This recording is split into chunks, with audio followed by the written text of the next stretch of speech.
শুধু শ্রমিকদের জন্য, অগ্রাধিকারের জন্য। বাংলাদেশ শ্রমিক ফেডারেশনের নবগঠিত বাকলিয়া শাখা কমিটির কার্যকরী পরিষদের উদ্যোগে নগরীর বাকলিয়া সংগঠনের অস্থায়ী কার্যালয়ে গতকাল রাতে এক আলোচনা সভা দোয়া মাহফিলের আয়োজন করা হয়েছে। অগ্রাধিকার পাওয়ার কথা, ওটা পাওয়ার জন্য উক্ত আলোচনা সভায় সংগঠনের সভাপতি খলিলের সভাপতিত্বে অন্যান্যদের মধ্যে উপস্থিত ছিলেন সংগঠনের সহসভাপতি মোহাম্মদ ইব্রাহিম, সাধারণ সম্পাদক আরিফ, সাংগঠনিক সম্পাদক আজাদ, আইন বিষয়ক সম্পাদক সাজ্জাদ হোসেন হবি সহ আরও অন্যান্য নেতৃবৃন্দ। আমাদের সাথে যোগ হবে, আমাদের সংগঠনটা আরো মজবুত হবে।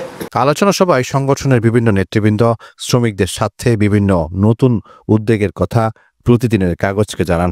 তবে আমার লক্ষ্য হচ্ছে একটাই, আমি শ্রমিকদের যেই আমাদের 16 দফা দাবি, আমাদের যেই রাস্তায় হয়রানি এবং পুলিশে হয়রানি, আমরা শ্রমিকদেরকে নিয়ে আমরা অবহেলিত। আমরা সরকারের কাছে আমাদের লেবার আছে, লেবার কোর্ট আছে, সব কিছু থাকার পরও আমরা অবহেলিত। আমাদের দাবি হচ্ছে কোন শ্রমিক নেতা কী করলো সেটা আমাদের বিষয় না, তবে আমার শেষ বিন্দু রক্ত দিয়ে হলো এই বাকলিয়া শাখার পক্ষ থেকে, পুরো মহানগরের পক্ষ থেকে এবং আমার বাংলাদেশ ফেডারেশনের পক্ষ থেকে আমি রাত দিন নিরলসভাবে কাজ করব। আমার শ্রমিকদেরকে নিয়ে আমি আশাবাদী, আমার শ্রমিকরা যেখানেই নির্যাতিত হবে আমি সেখানে ঝাঁপিয়ে পড়ব। এবং সে কি করলো না করলো, তবে কয়েকটা জিনিস পয়েন্ট ছাড়া, আপনি মাদক নিয়ে আপনি কোথাও অ্যারেস্ট হলেন, সেটা আমার শ্রমিককে সেখানে ইনভলভ করে ফেলে। আমি আপনার মাধ্যমে আমি দেশবাসীকে একটা কথাই বলতে চাই, আমাদের ড্রাইভাররা নিরহ।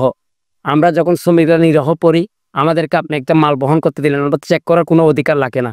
তাহলে আমরা এই ক্ষেত্রে ওখানে কি লাগলো না লাগলো সেটা আমাদের নেতৃত্বেরাই বহন করে। তা আমি বলবো যে আমরা যে পর্যায়ে রয়েছি আমাদের শ্রমিকদের যে কল্যাণের সাথে আমি আশা করি অবশ্যই অগ্রণী ভূমিকা আমি পালন করতে পারবো।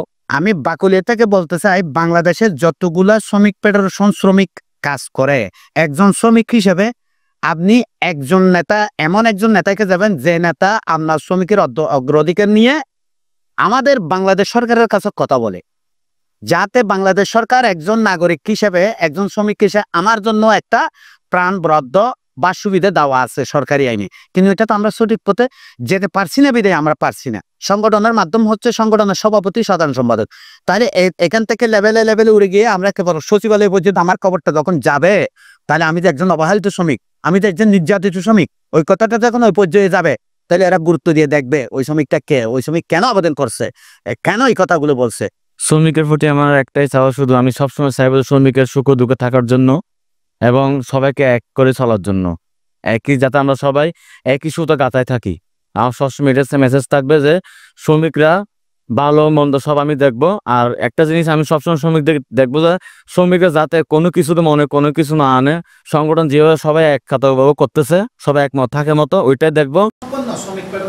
চট্টগ্রাম থেকে হৃদয় সর্দারের পাঠানো তথ্য ভিডিও চিত্রে নিউজ ডেস্ক, প্রতিদিনের কাগজ।